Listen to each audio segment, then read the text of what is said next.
Jogera ku Times Television kunyadira kwake timati TTV tafikanso ni chi program china cha Hot Current. Lero ndi la Mulungu pa 13 October 2024 kuchokera mbali za kuno muli ndine Ndevu Zamwayi Wonder Msisya sindili ndekha ndinaonso achimwene angawa yanachunga timanyadira kuti amaphang'ombe ndakulandirani ndithu bwana maphang'ombe zomukwambiri komanso mbali yako kuti ndi Jona Pankuku kumunyadira kwake timati msukuluzi takulandirani na msukuluzi tatokoza tipepese kuti tikuyamba programu iyi mochedwa chifukwa chokuti tidali kulunzu kumene Malawi Congress Party anatitana kumeneko adali msonkhano wawo amene mlendo olemekezeka kumeneko adali Richard Chimwendo Banda tidali live ndeti mathamanga kuti tifike kuno bwanji tisanapeza mbiri timve uthenga ochokera kuma sponsors athu a Series Enterprise.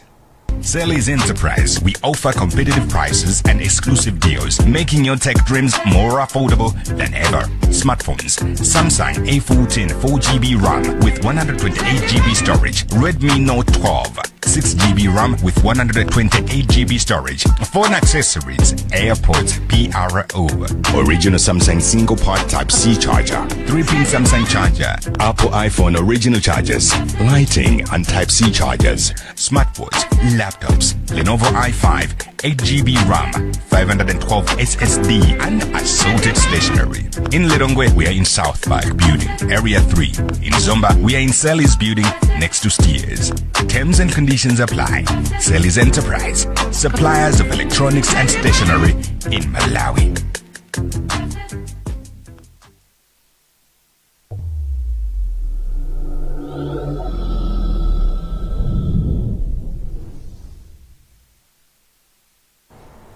Zikomo kwambiri Series Enterprise amene amatipatsira program imeneyi ya Hot Current pano pa Times Television TTV. Nkhani zathu mu program yathu ya lero ndiyo kuti zipani za DPP ndi Malawi Congress Party zatherana mawu kulozana zala kuti kodi kaswiri pakatangale ndi ndani nditufuna tikambirane kuti kodi mwazimva bwanji zokhala bwanji nkhani zimenezo. Komanso lawyer amene akutrenda padakali panopa amene anthu ambiri akufuna tamudziwa kodi mwati Alex Kamangira ndi ndani, anthu ambiri akukambirana za zimene akukamba ndithu mmodzi mwa anthu azamalamulo amene oyimira anthu pa milandu amene timati lawyer kodi akuti chani Akamangira. Komanso tikufunika ma independent auditors pakalembera wachisankho likhale funso limene kodi tikufunika ma independent auditors pakalembera wachisankho. Komanso padali nkhani yokuti khangati apule khangati nthupi simuli bwino iya yapule khangati zativuta kodi timakamba apo nkhani chifukwa chani anthu timakonda kukamba nkhani zabodza. Ndinamva Chimwendo akuyankha funso limene lero kuti mukafuna kumva zenizeni muzionera Times Television akuti mavuto lake anthu mumamva zinthu kuma zinthu zoti zosagwirika ndi maso yayo nde muzimva zimenezo. Nkhani zathu azibambo enu ndi zimenezo. Nkhani yoyamba tiyamba ndi Alex Kamangira amene padakali panopa tsamba lawo ni tsamba limene lukulandira ma likes kwambiri, anthu akukambirana kwambiri ndipo anthu afusana kuti kodi mwati amene ndi ndani. Akadakhala kuti adali engineer akulowera nkhani zimenezo ndikukhulupirira panopa maloya ambiri atamuuza ma legal terms kodi iwe ndiwe ndani, koma uyu ni mmodzi mwa iwo amene ali ndi nkhani zambirimbiri zimene akukamba. Taonapo ndithu anthu okhudzidwa akulankhulapo ena ndi ena, komanso bungwe limene limayang'anira anthu ogwira ntchito za malamulo mdziko muno Malawi Law Society latulusa chikalata zimene zakambapo pa zimene zizi kuti kodi zikukhala bwanji, tipange bwanji, anthu apange bwanji. Tiyambe ndino amaphang'ombe kodi mukuti makamaka chikuchitika njani, tafika bwanji pamene tafika mwina mwachidule background kwa anthu amene sakuidziwa nkhani. chimene amalawi ayenera kudziwa nchonena kuti pakhala pali madandaulo osiyanasiyana okhuzana ndi anthu amene agwira ntchito ku koti maka oweruza timati ma magistrate kapena ena majajiwo aku high court kapena khoti lalikulu la Supreme. Anthu akhala akudandaula koma zodandaulazi zikuoneka ngati kuti ayi sizimamveka ayi. Ndiye bungwe la Malawi Law Society mukumbukira pambuyopa konza lidanena kunena kuti tifuna tikhale ndi chionesero kupita pa nsewu maloya kuti mwina ganizo lathu limene takhala tikunena kuti paikidwe malamulo m'parliament okhuzana ndi kayendesedwe ka ntchito yoyang'anira anzathu amene ali majaji kapena ma magistrate mdziko muno kuti malamulo amenewo ayikidwe chifukwa anzathuwa zimaoneka ngati kuti akhala kuti alephera kapena sakukwanisa zimene adalembedwera kuti azichita. Zimaoneka ngati kuti ayi ndithu they just get scot free, palibe chimene chimachitika kwa iwo ndipo palibe amene amapangapo mphamvu ina yonse kwa iwo. Ndi amakhala ndithu akulimbana ndi nkhani yonena kuti ngati simukonza bilu imene akhala akuyimenyera kumbuyo koseku ife tipita pa msewu. Tinamva ndithu atakambirana kenaka zinaoneka kuti zabwerera mbuyo, komabe manong'onong'o okhuzana ndi nkhani ya judiciary imapitirira.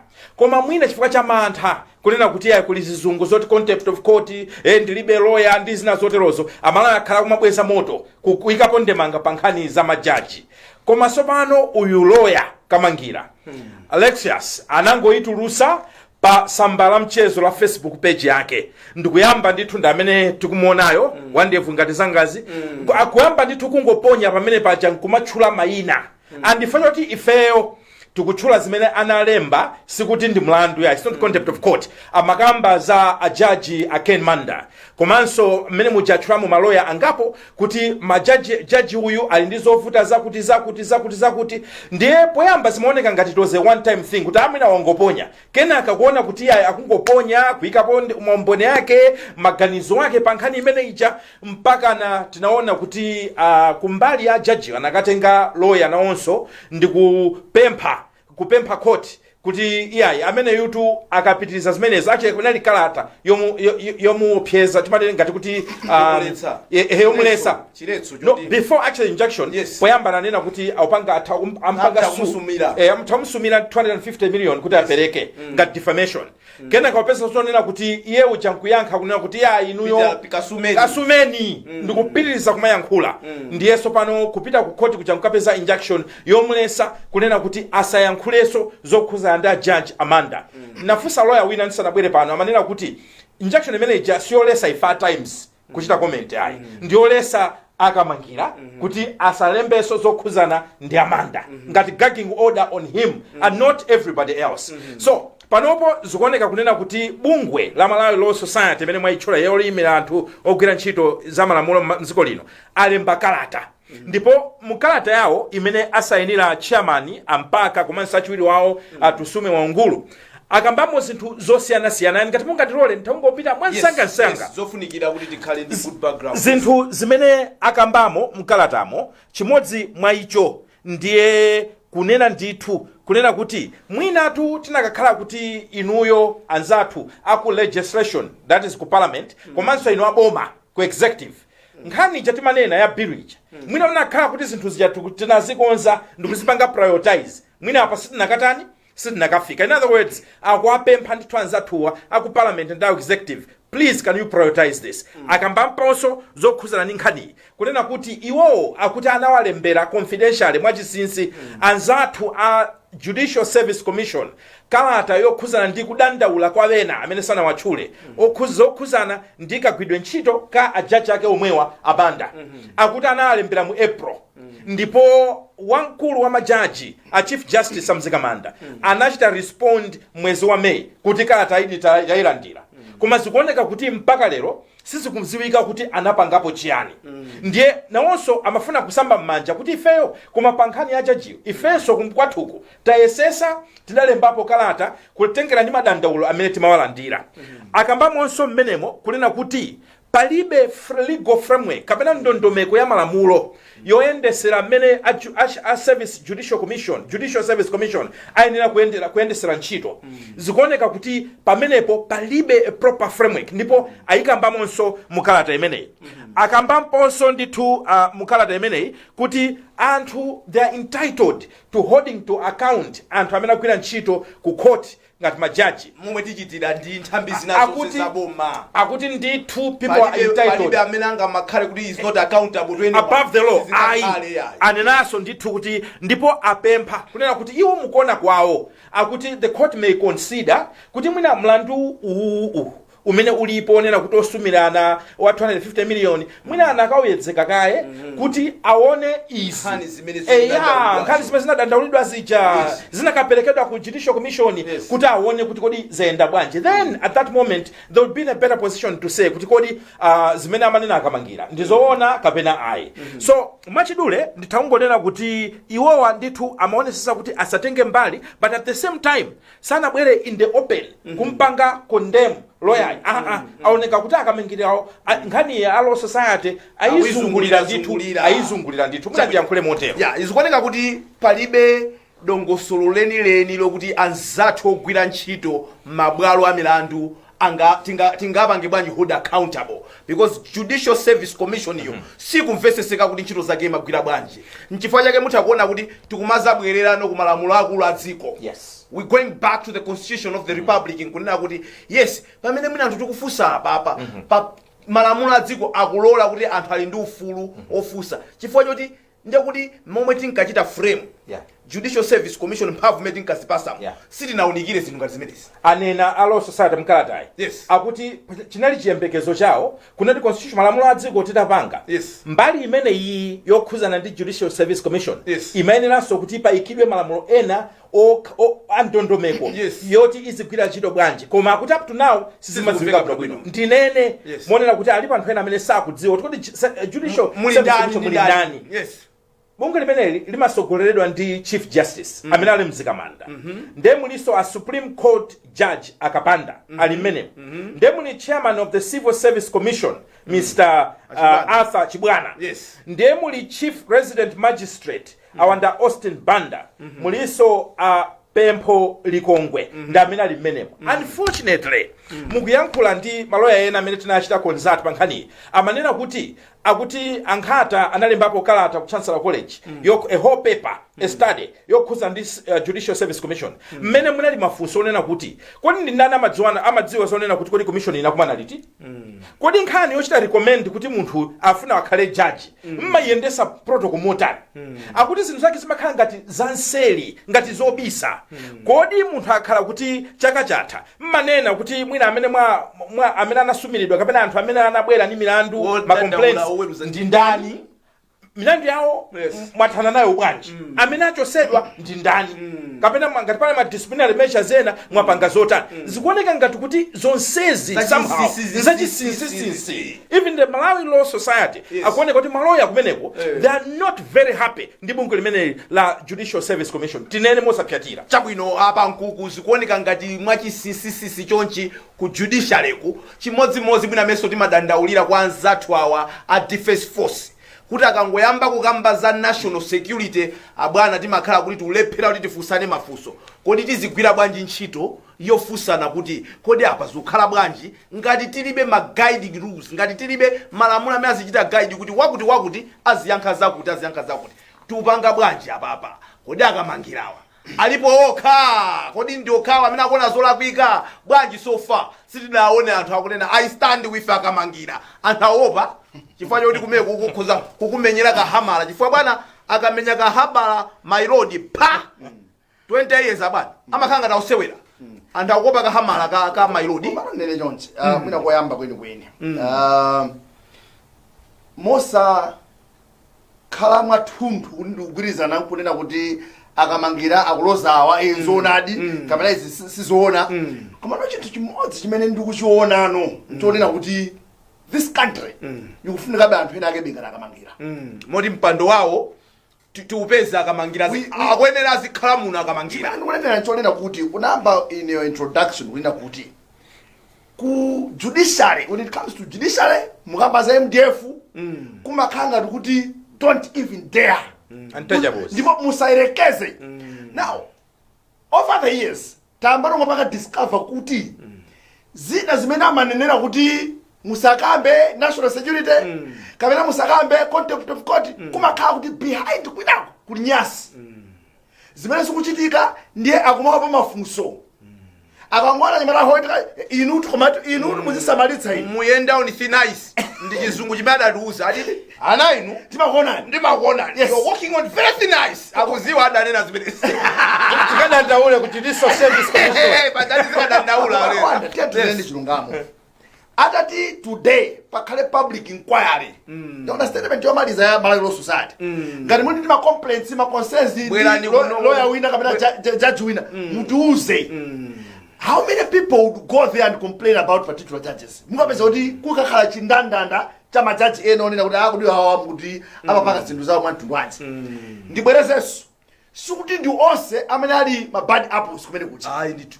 kuli level of integrity ena ngabwino bwino yes koma chimene ndikungoyamikira pa akamangira nchonena kuti he has laid a better foundation for some candid discussions zokhuza ndi kujudiciary issues of accountability and transparency zimene nthawi zonse zimayikidwa pansi pa carpet tiziyamba kumazikambirana because those guys nani natsukulira kunena kuti majaji they are not angels, they are not sacred cows. Ngati timakhala pa nefe kumauza apule citizen number 1 apule easy mukuyenda kwambiri anthu akuvutika tachepetsani amene uja ndiye number 1 amene amasankha even majaji ndiye kale pia kumuza jaji akulakwitsa ayi so ndiyambe kunena kuti ineyo posawayikira kuti akulondola kadi awada ngamabhazidi itatu ngamabhazidi kapena ayi discussion imene ayamba yokhuzana ndi ku judiciary and how they handle their business it's worth it.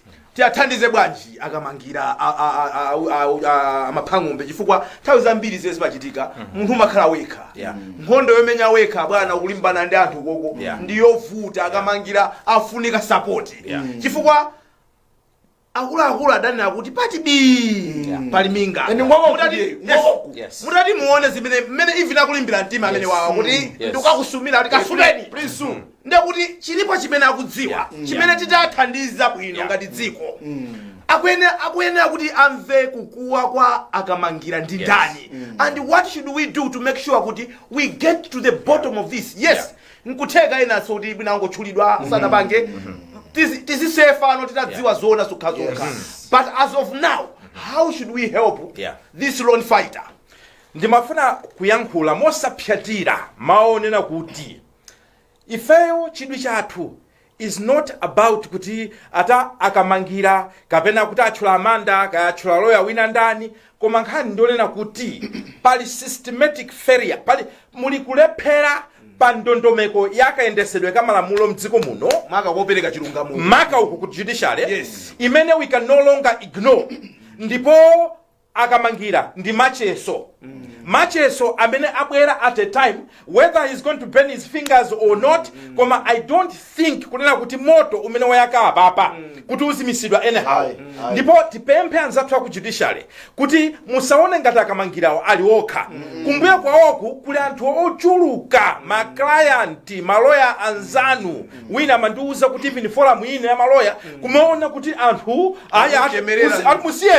musiyeni munthu ayankhule kusonyeza kunena kuti alipo anthu ambiri now anthu akamanena kumadandaula kunoti chonde tasinthani mukamakhala kuti ukhala ngati niyo simukumva anthu amazapeza njira ina and sometimes very radical means to achieve the same so nimafuna nene kuti kwathandiza kwake kukhala kunena kuti ifeyo tichose pama individuals tione system because banja atakhala kuti amene akutchulidwawo mwina amapanga dizomwezo koma nkhani ndionena kuti ndokhawo no I think anthu zimene akudandaula nzonena kuti tikhazikise ndondomeko yabwino yonena kuti wina aliyense amene agwira ntchito mosasatana ndi malamulo ayenera kuti azipita uku kumoto amene agwira ntchito bwino azikhaso acknowledged in a fair way koma pasakhale munthu wina wakumalamulo woti aziziona ngati kuti iyeyo ali above the law ndipo mantha amene amalawi ali nawo womaona ngati kuti kukhota ayenera kumaka disha ayenera kumakhala ndi judge woti azimudziwa zimene zayenera kutha takhala tikumatchuka kuti kumalawi kuno makhoti athu ali bwino inde that's one side of it koma to be honest nkhondo imene ayamba akamangira ndi nkhondo yonena kuti malawi wina aliyense amene akukondera dziko lake la malawi I'm sure will stand behind this and say it's not about kamangira but it's about the issues that are being raised. Ife ndimati tikambenanu mabwana kumabwaloko kuti zomaganiza kuti Malawi ndi anthu osazindikira Malawi kale imene idapita kuti ziza malamulo Malawi amamvesesa zinthu ndipo olo titakhala kuti ife tachenjera mwa mtundu wanji mina kunenera anzanga maphangombe siku la chifoti limafika anthu amayankhula zinthu zimene timaganiza ngati nzobisika zimazabwera pambalambanda anthu azakhumudwa ndiye akamangirawa mmene timaneneraso kuti ngati palibe chilichonse chobisa ngati palibe chilichonse choopa tiyeni tibwere poyera ndikugwirizana ndi zimene anena Malawi Law Society kupempha kuti nkotheka kuti mutayimitsa kale kesiyo ichi chilesochi ndiye mutayang'ana issues amene akupangareziwa kodi is it possible tipange ka investigate is there merit zimene mkulu yakunena chifukwa titatero ndikukhulupirira kuti zambiri tizidziwa ndineneso chonchi kunena kuti abana change ikafuna kuti ibwere kampakampani kudziko abana no matter what measures you put in place kuti mpange block the change abana sizimatheka pamazuka kamangira ndipo ndine madando la forte imakhaula ndani lakwana dando langa loyamba Amalawi Law Society analembera kalata mu April kwa amzikamanga a Chief Justice amene ali wapa mpando wa Judicial Service Commission kuti kwabwera dandaulo lokhuzana ndi judge uyu motere mpaka na pano mu October zikuoneka kuti there's been no proper response nkhani yake ndiyomweyo kodi mukumayankhira mkabisira nanga how come even Amalawi Law Society sakuchita acknowledge ndipo sakudziwa how come because if you operate like that as a judicial commission anthu amakhala maganizo awiri one it's either nanunso mukuziwapo kanthu nde mukhala ngati mukuchitira dala olo kapena mulibe capacity you are inefficient simple as that koma ngati mulibe chobisa I would have expected kuti anthu akabwera kusadandala zokhuzana ndi judge mu April inu kuchita acknowledge mu May mpaka na zafika October and you haven't gotten back kwa munthu amene wadandaula dandaulo loyamba dandaulo lachiwiri ni madabu akunena kuti pamene tikumva zonena kuti akuti Amalawi Law Society akwauza Malawi kuti you are entitled kuti mutakwachita hold ma judicial officers to account ine nimafuna kuti nawonso Amalawi Law Commission Amalawi Law Society awathandiza Malawi kumvesesa pamenepo how do we do that educate us tichipanga bwanji how do we hold these people accountable when they have that hamala exactly afukozereni and you are in contempt of court for example contempt of court ndiye kuti telekeze kuti kuli chigamulo ku court ndiye ineyo ndikupanga zosusana ndi chigamulo chimenecho contempt of court olo kulika nkhani kapena kuli nkhani ina kuweruza ndiye ineyo mukupanga comment kwanga ndikuchita influence judgment contempt of court koma otherwise mmusapeza kuti mawu amenewo amakhala misused ndipo they are used against anthu ngati a threat Amalawi Law Society athandizeni kuti Amalawi amvese pa nkhani imene mwina nimalize motere kunena kuti izi zomanena kuti yayi palibe ndondomeko yake bwinobwino ineyo I'm asking myself kunena kuti kodi a minister of justice where is he in this story kodi munduza kuti not only the minister of justice koma mmene monso muli ministry of justice kodi ma constitutional lawyers ameti nawo nkhani ngati zimene zizi mukuziona bwanja boma mungokhala chete 14 yomwe muli mboma zichatimanena zija pamawa muzakhala inuyo amene muli odandaula we cannot leave this situation to continue and carry on like this apa mafuna muzipita break mafanene kuti tsiku lina tidabwera pano tinkadzudzula nthambi imodzi hedwa kumeneko my speaker ndi ma MP awo tinkanena kuti kumene kuku mtsogolo wawo ndi ndani ndinu ya speaker moneka kuti aumakopyeza ni ma MP tinkanena kuti timamva kuno ife zinthu kuti you are gagged that side maopa ndithu kumafuna kumachita kutumiza mauje mahwip mapetsetsa ama MP awo opyezani tabwera pano kwauza achakwera abwana zikunenedwa izi if you don't act pamakhala issues of perception anthu amamukupaka ni matope mwachula apazi kamata ndi wamkulu wa Judicial Service Commission wamabwalo alirandu mdziko muno akationa izizi kamangira yakamuona asantenge kuti ndi mwana wa nsuli ovuta kulera anene kuti wait a minute akuti chani kuti what are the issues akamangira ndamva kuti adadwalapo mutu akamangira atu sakudwala matenda ali ena nkuganiza kwawo kwa hafu inu mali mina osaganiza yes ato mabangalo plan ro then tane naye akamangirayo ati ukuonani no ndipo kamangira simuthana naye tithana ni nkhanizi osati kamangirayo ile ndo apempe a chief justice amene so ama panga chair uku isu iyi mina unini nawo akutaka dandaula amalalo society mbuyo yes tapanga chani pakangoneka kuti zukhanga lisizikukudzani mbuyakati kumbali anthu akupanga ni matope ndipo Marian, bomu wake satheka anthu amulungu timanena apa timauza amayi anabero mzikamanda asoli mtalimanja yes timanena kuti mayi padali achifundo kachali apa anamenya ntchito yabwino ndikuchoka anthu tikombera aliyese kumombera manja mwabwerapo apa muyena mukhalepo bwino chibwanapo apa asamamveke tinkhali tinditi chimozimozinso tiauzenso amzikamanda yes bwana kukumveka tifungo kumene muli acheyaku kumenenso muli mkulu wakewo musakhale munthu wokuti anthu kutchulani mu nkhani zosakhala bwino pamene muli nako kuthekera kodi mukhoza kuthesa zimene zizi mokhutisidwa wa Malawi chifukwa palibe amene ali pamwamba palamulo not even anuyo amene mapereka chilungamo kwa Amalawi. Amalawi amakukhulupirirani kuti mmapereka chilungamo, ntchito yanu ndiyofunika, integrity yanu isamakhale anthu akuyikayikira not even 1%.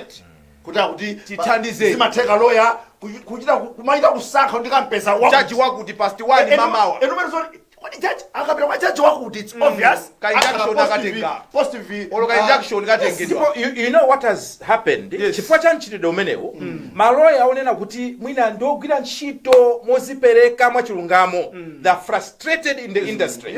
Chifukwa kumaona kuti kodi phindu lake ndi chani?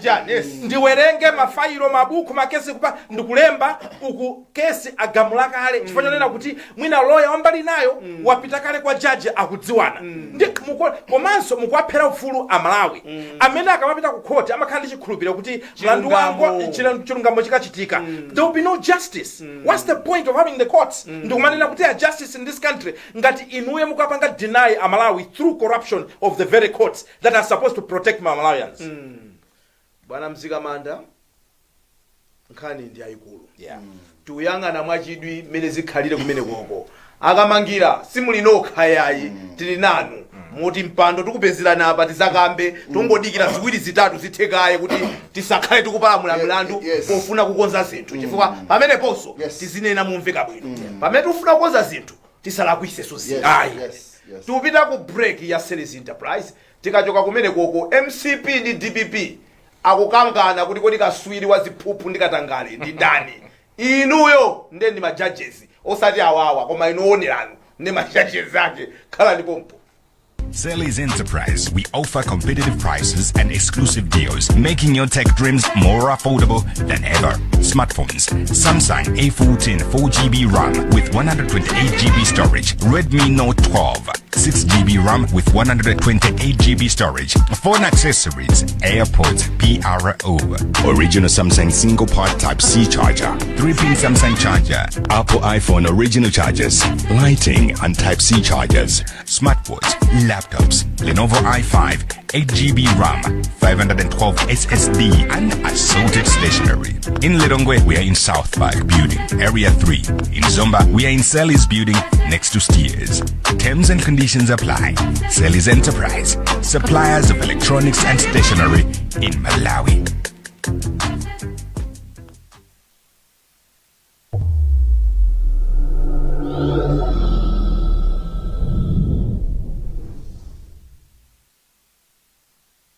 Tulandireni ku program yathu ya Hot Current ya lero la Mulungu pa 13 October 2024 mbaliza kuno mulindine ndevu zamwayi ngombe komanso tili ndi amtsukuluzi a Jona Pankoko. Anthu a Mulungu chipani cha DPP chinayitanisa msonkhano wa atolankhani kumene makadandaula nkhani zina ndi zina kuphatikizapo nkhani za mafuta kuti page yawo ya Facebook khanga anthu ena awalanda kumene kokoso anakakamba zoti anthu ena atule pasi maudindo awo chifukwa chokuti nkhani za mafuta zikuyenda mmene akuneneramo. Koma mwina nkhani imene idakula mutu kumene kuidali nkhani yakatangale kuti katangale adakativuta ndipo awalipo panowa ndakatswiri ndithu akatangale. Nde iwonso adabwera kuzayankha kuzera kwa mneneri wa boma amenenso ndi nduna yoona zofalitsa nkhani a Moses Kunkuyu kuyamba kwakumbusaso nawonso kuti inu mukuona ngati kuti ifeyo nanga zanu zakuti zikhala bwanji. Kodi nkhani yakatangale is it a popularity context kuti kaswiri ndi ndani kapena tonse tizibwera pamodzi nkumanena kuti kodi tingathese bwanji katangale amaphang'ombe? Mukuona bwanji finger pointing? Mukuona bwanji game blaming or blaming game? Mukuona bwanji nkhani yakatangale in general? How can we resolve this issue? Because when all is said and done, when you differ or when you see who is the prince of fifths, who is the captain of what, at the end of the day the question is, are we still struggling with corruption? If the answer is yes, where are we getting it wrong? Who is going to end it?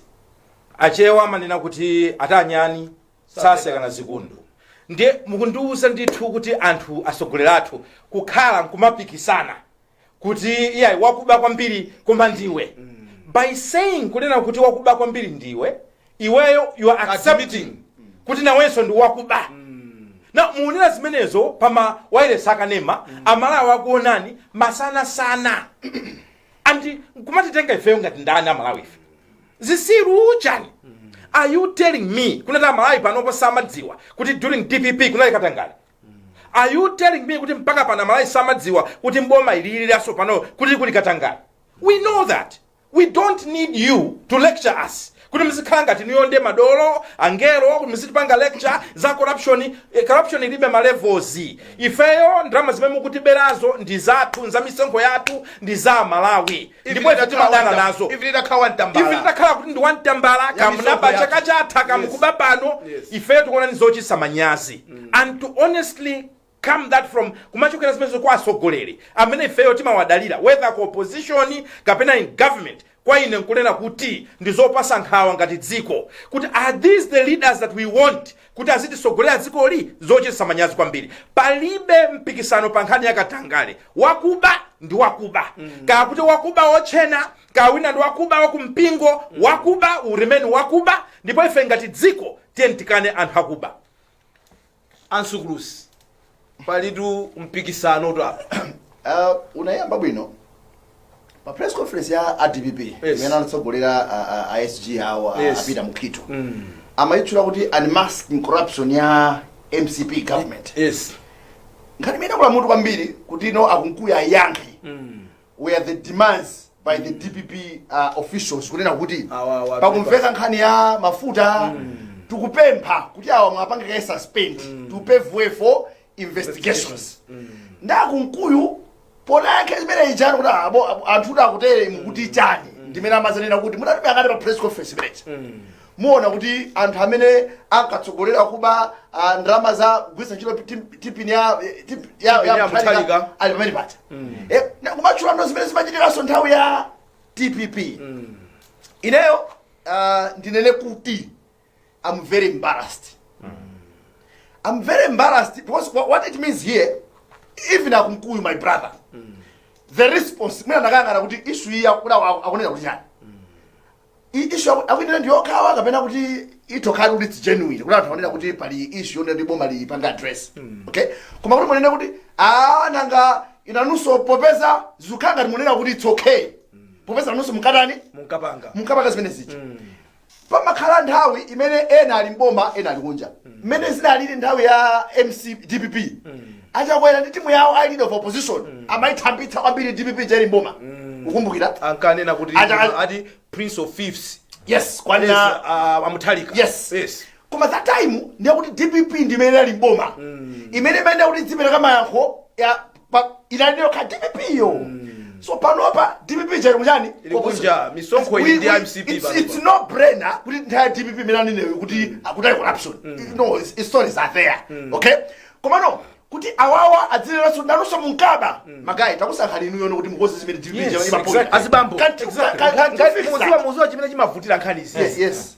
Mukayang'ana nthawi mukunena kuti anthu ankaba nthawi ya DPP kuti tili ndi anthu amene amangidwa mlandu yawo ndikutha nkunena kuti awankaba zipasira tasifa lero pano tikamanena kuti pali anthu akutani akuba ndalama Kodi izizi timangoganizira. Do we have corruption in this country? And if we do, don't we have systems? Why not arrest this? Yes, why can arrest somebody so that tizipereka ndi chisazo. Ana amangidwa. Ndaona ukhululukidwa. Atatenga CDF but we're saying, do you see the finger point? Yes. Anthu amene ali ndi mphamvu zoti akatha kumanga anthu.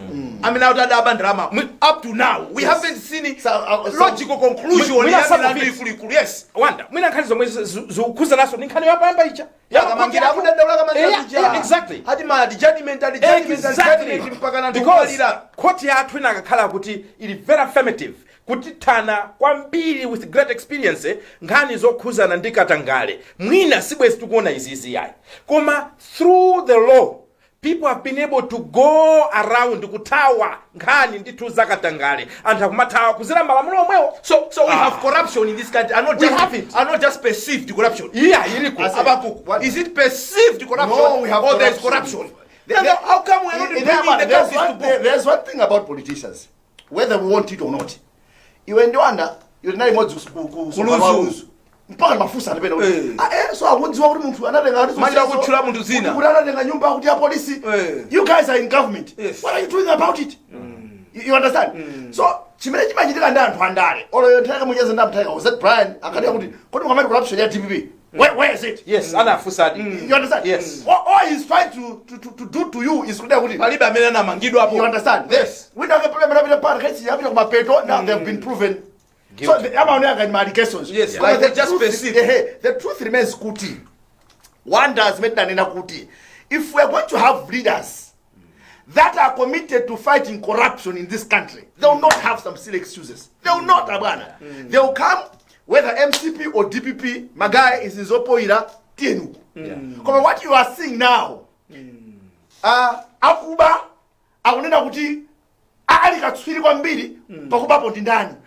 Priding in that, like serious. Amene sana kwidwe ndani. Exactly. Was enda kwa mafa kwa kumari, awamona kafisibu zuwa jima panga. Do they think they are clever? Now that you've spoken about this Sonkano now umejipapanga cover live if you are MCP. Yes. What is the message? Mene magendo nkani messages because panali anthu ena amene akwakhulupirira kuti nda DPP amangungusa pali amakuwa ifa. Titanena kuti kuno kuoneka ngati kuti nkwa DPP MCP yabwera kudala nyamata ena amatakana ndemu kufuna DPP. Yes. Moni pana naye akha kuti amene akutumani imvani izi achakwera ndi amene akumangirani nsewu. What is the message?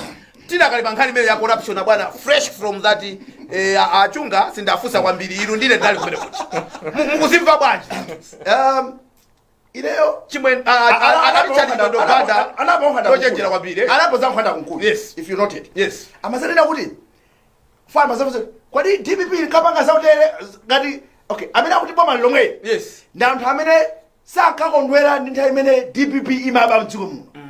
Anthu amenewo athomane boma ndilo lomwe. Amene akudana ndi kuifa ya maobino. Yes. Uthomanena kuti boma lomwe lifwa ya albino kumangidwa yani akuti nyumba. So para zabaya maina ngoso. Izi maina ngoso. I think so. Amene amatsokoti kodi mukufuna kuti itapanga DPP zimene ibwerere. DPP zibwerere. Here's the thing. Abana kumala kunoko. Tindi anthu whether you want it or not. Mtsogoleri wawo watapanga zopepera za mtundu wanji. They will still back. Is that how we should do things? No. Achimwenda nafusa aso zimezo. Yes. What is it about where you're coming from? Yes. Is it blind following? Kabela we should be able to engage our leaders. Leo nanena kuti when this country get to a level yonena kuti zopusa ndi zopusa posa negera robanga ndi tsukulake utiyo. Zikhaudi zopoira. Okay?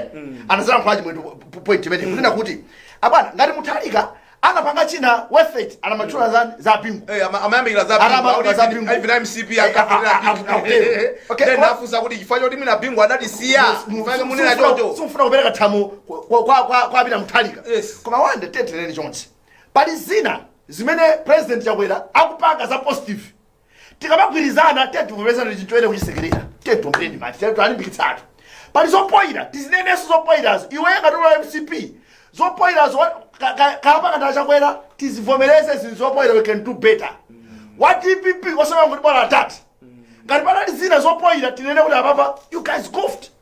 So nkhani ya corruption abwana ikufunika anthu amene adakhale very sincere zikutivuta apa yes tinakatha kuchita bwino kusamangidwa kwa munthu Yes. pankhani ya katangale Yes, does not mean katangale kulibe kulephera kwa khoti kupanga kugamula kuti munthu wina akakhale mndende sikutanthauza kuti katangale kulibe kulephera kwa bungwe la anti-corruption bureau kupeza anthu nkuwamanga kufikira mpaka nokalowa mndende sikutanthauza kuti anthu sakuba anthu akuba koma ndimafuna ndinene mawu awa kunena kuti limakwana la 40 anthu atopa ndipo anthu akudandaulani ine ndikuona ngati kuti inuyo kugulanulo napoti mukumapanga mpikisano wanzeru anena kuti izizi ndikuona kumene kupita dzikolo ndingosiya izafika nthawi imene people will take matters into their own hands anthu azanena kuti we are tired inu awa ndi awa akuba tatenga tokha upita nawo ku khoti chifukwa tikhala ngati kuti timapanga masaji timakhala ngati tikuseweresa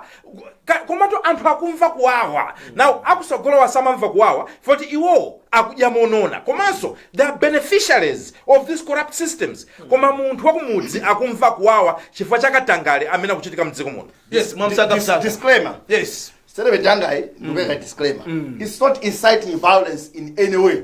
Because Pablo Kamin, ndufuna nene tu. Yeah, ndi simunambe bwino. Ndufuna nene. Ndiuze kaiti kapita ku break. Aifake vet. Nanga mwanga mwayamba. Mwanga mopyeza. Ndubeka disclaimer. Ayakuziwa malamulo hiyo. Ndubeka disclaimer. Awada, ama nidio. Papa ndipite ku break. Kwani mkwiyo watu matamu ya No break. I was just building on zimene wayana manena. Kunena kuti sometimes anthu amatopa. Zimene zikuchitika maiko wena surrounding kufupi ndi feyo. Tizito kumaona kubalika maleso kuti mukuti ku Zambia kuzikutani. Mutu ku Kenya ko Ruto ya anthu akumu apita muswali chifukwa chani? Anthu atopa nchani. So there comes a time imene anthu amatongotopa nakulu tatopa nazo. Zimene zimepoa mafuna video break. ndipo tisimikize kuti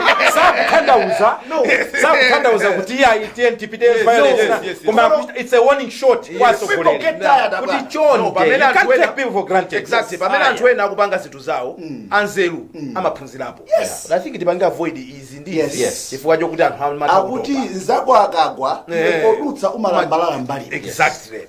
Chabwino tipitirire ndi nkhani zathu mosunga nthawi. Nkhani ina imene tifuna tikambirane pano ndiyo kuti kumsonkhano wa NECOF umene udali kulilongwe imene kumakhala ma stakeholders amene amakhala kukambirana za nkhani zachisankho. Nkhani imene idakula munthu ndi nkhani ya kalembera wa chanzika chimene chikhale chokhacho chimene chimulole munthu kuti akavote. Now pakumakhala a National Registration Bureau amene akuzimenya pa mtima ndithu kuti iwowo akugwira bwino ntchito koma zipani makamaka zotsutsa sizikukhutira ndi mmene akugwirira ntchito amene wawa ndipo akuona ngati ndi njira imodzi imene iyi yofuna kuti mwina pena pake pakhale za chinyengo. Ndiye kwabwera pempho kuti bwanji tipeze auditor achite audit konadi kuti zimene nkhawa zimene ali nazo awa osusawa si mantha chabe zenizeni so that amene angathandize athandizepo kuona kuti kodi anthu atsutsana pati pamene pakhota njira nyani ndi pati chifukwa zikamayamba chonje kuti anthu amba manong'onong'o koyambira konkukuku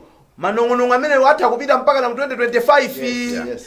tithane nazo meti manenera muja kuti achifundo kachale adang'anira chisankho chokuti chidalibe manong'onong'o koyambirira mpaka na that's why mutha kuona ali palibe munthu amaliralira za chisankho chimene chija koma ngokhala kunena kuti khoti dandira taboma koma the actual processing iyo palibe anthu anayipanga futi nzotheka kupanga kuyendesa chisankho choti anthu nkukhutisidwa ngakhale zosatira palibe amavomereza amaphang'ombe pakufunika ma auditors. Takhala tikunena ndipo ndinene motsimikiza lero kunena kuti anzathu a Malawi Electoral Commission bungwe loyendesa chisankho timafuna tinene kuti chisankho is an emotive process Kwambiri. anthu amatha kupenga anthu amatha kuzipha nkhani ya zisankho Ndaonapo. so tisamaitenge ngati zinthu za mkalasi ayi. These are practical emotive issues. Nimafuna nene maonera kuti pamene anthu akudandaula although atamaoneka ngati kuti mwina wawa iyi andizifika zawo koma iniyo ngati kholo loyendesa chisankho ndi bwino kuti anthuwa muzikhala nawo pansi mmene munachita ngati kulilongwe ndi kumvetsera madandaulo awo. Do not dismiss them.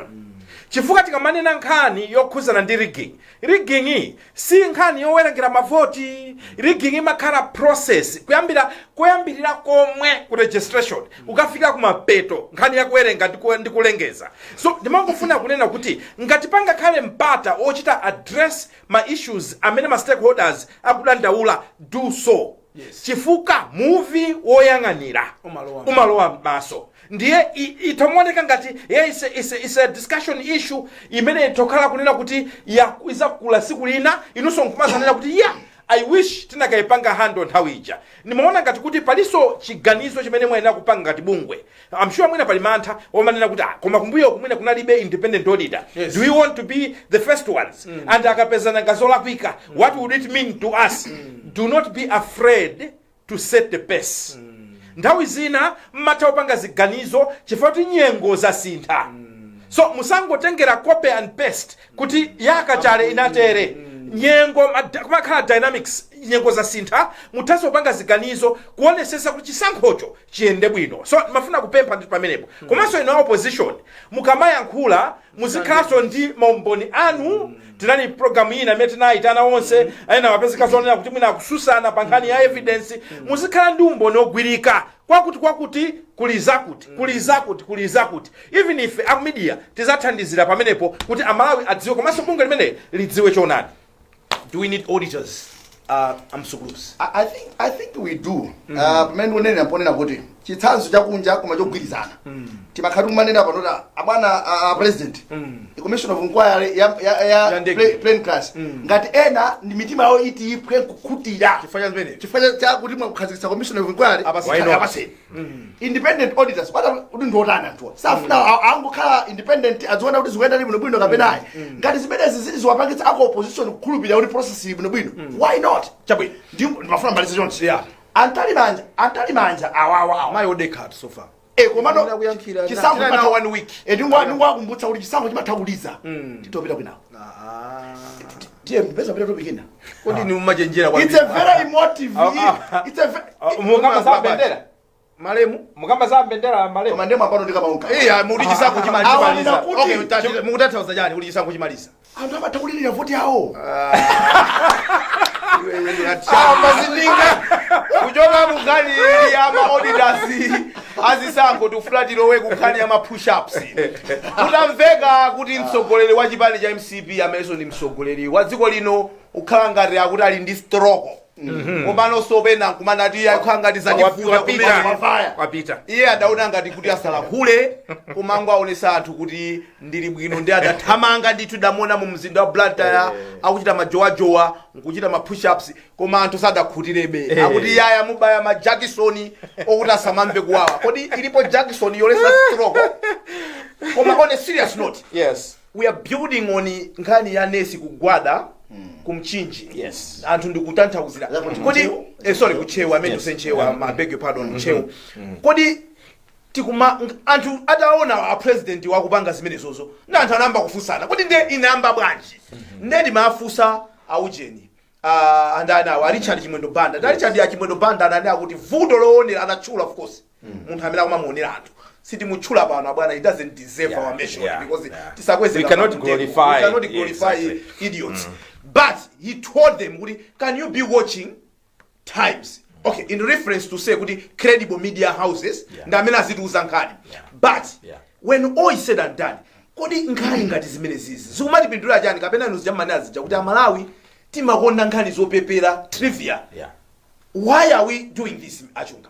Choyamba ndiyamikire kuti anduna anatichita acknowledge komanso kunena kuti tili mnyengo ya social media imene aliyesa akakondwa kapena kungotengera nkhani kapena kusakondwa kako aliyesa mangolemba chimene wafuna. Tiyeni Amalawi tisanafalise nkhani maka yokhuzana ndi anthu ena, tiyeni kodi nkhani is it verifiable, kodi nkhani yoona kapena ayi. Ndinene motere nkhani itatuluka ine ndali munthu mmodzi amene ndayimbidwa mafoni ma whatsapp messages nangasi anthu kuna mangoti tiri kudziwa zonse zochitika malayi muno ya kodi nkhani iyi kuti bwanji mwati president amwalira nanga akubisiranji zoterozo ife nayi tadziwa zonena kuti sizoona ena timayankha ena sitimayankha koma ndikuona ngati kuti nkhani njankwiyo kunena kuti amalawi alipo ena amene they don't like Achakwera, simple and straightforward. Koma hatred yawoyo si andale yokha yachita somano filter kuyamba kudana ni mapolisi ya munthu ndikumuda sono munthu yo as a person ichi nchidani cha persono sopano ndipo ngate country izizi tisazichita glorify chifukwa siku lina azakhala msogoleri wa chipani china ndiye tizapera pano kukamba za boza za munthu wina ndi anthu azanena kuti koma how can you go ahead ndikumakamba nkhani zopanda umboni amalawi TNT Susane Achakwera on principle, whether if you don't like him, you are entitled. Ngati mawakonda, you are entitled. APM, kama wakonda, you are entitled. Si mawakonda, muliso entitled. Koma kuti mudzuke deire, kumango munyoza kutalika. Deire kungo munyoza Joyce Banda. Deire kungo munyoza Achakwera. Especially the information is not verified. Ndikona ngati pena pake umuntu watichokera as a people. Ndipo kaya muti nena, kaya mutani, no, it's our responsibility. Exactly. As a responsible media house, tukunena kuti chonde amalawi. Tenti zitopanga separate. Kuti uyuyu ndikape pandale, mbali modzi, koma ndi munthu. And ngati pali nkhani yonena kuti yopanda umboni, sindikamba nkhani imeneyo. Mkwiyo wa amalawi, it must be tamed. Amsuglusi. Nenga tunalitsekere pomwe pa. Koma ndikunena kuti there was a time tinali tsogolera limodzi anali my Joyce Banda. Ndiye kunali amuthalika. Pano tili ndi Achakwera. Anthu amene ajasama ngodzuka kuti ndikakhala pamene pacha. Timakhala kuti legally constitutionally tawasankha. Abana orakhala kuti munthu adana naye cha mtundu wanji, you don't wish them dead. Amene adayimba nyimbo yonena kuti ambuye mwapatse moyo adani wanga. Amanena kuti ngabe amandide chapata adzandole patsogolo panga kuti and I wouldn't want my enemies to die. Adzandole malanga likhala mtundu wanji.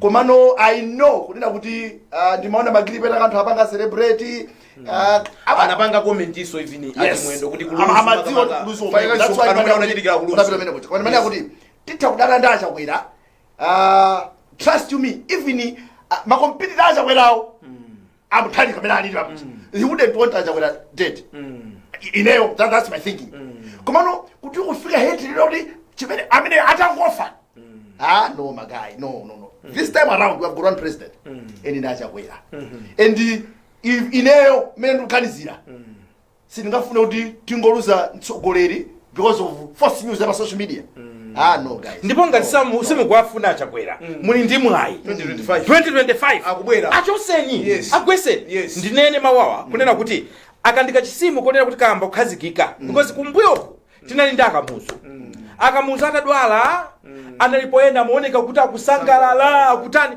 alipo ena mwamene ankasangala lelolo anajoinaso MCP ndikumamba kamuzu anali ngwasi kamuzu anali nthawi zina muzichenjera ndizo yankhula kundale tinali ndi president Bingu Mutharika amene anamwalira in office and ndimakumbukira there were other people amene anachita kupanga chant anthu ena amachita kuvina omwewo later on ena nakumana nawo and I know for sure kuti singathole mayina kumanena wamene Bingu we lost a statesmanship to a statesman alipo anthu otero ndifana nene kuti nkhani yonena kuti wishing other people dead siya bwino tili ndi mwayi mu democracy yonchosa munthu ngati simukumfuna kalembeseni ndipo mukavote ndikuwachosa Achakwera koma otherwise izizo manena kuti ayi uyu afe uyu amwende mwamba ufiti makampatsa no president busy azipange proof ni push ups kumpatsa president busy no pipira ngati muli ndi abale anu ku John anakutumizirani phone ya WhatsApp ndikukhulupirira kuti titha kumakambirana nkhani za nzeru tiyeni amalawi tikhale umakambirana nkhani za nzeru ikuise cho data mwanzeru data ija tizigwisa chiro mwanzeru pali zinthu zina zache chonde samakhale anthu amozi okuti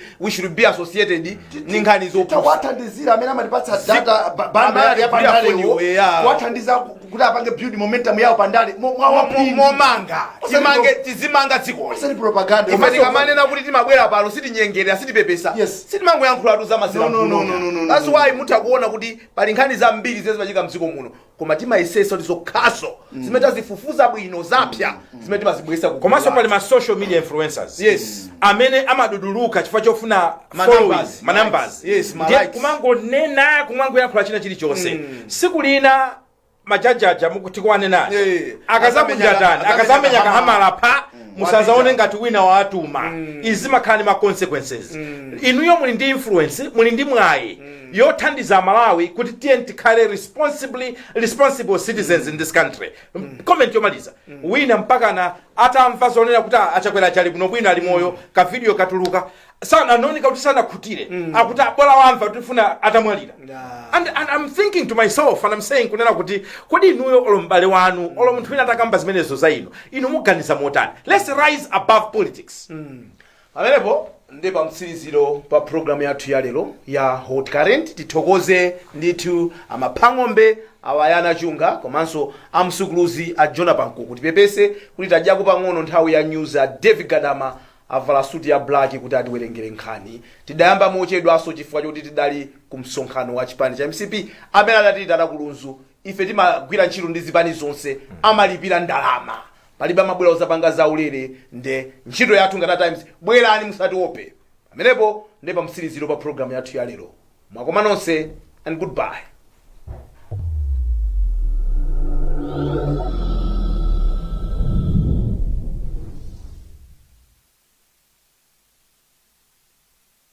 Do you access today's The Sunday Times newspaper? What about last week's? Visit www.times.mw/e